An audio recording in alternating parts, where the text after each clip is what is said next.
এক আল্লাহর বান্দা দুনিয়াতে বিবাহ করিয়া সন্তান চাইতে চাইতে কন্যা কন্যা, কোনো ছেলে নাই, বারবার চায় ছেলে, বারবার হয় কন্যা, বারবার ছেলে চায়, বারবার কন্যা হয়।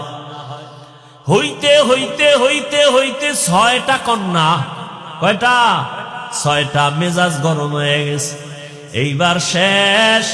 আল্লাহর বান্দা কয়, ও বিবি, 7ম নাম্বারে যদি গর্ভে সন্তান আসে কন্যা হলে তোমারে তালাক দিয়ে দিব।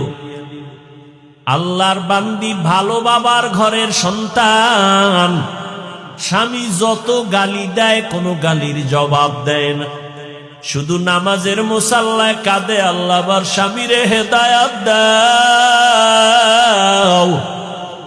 আমার স্বামীরে বুঝাইতে পারি না, বেয়াদবিও করতে পারি না। ও আল্লাহ, সন্তান দেওয়ার মালিক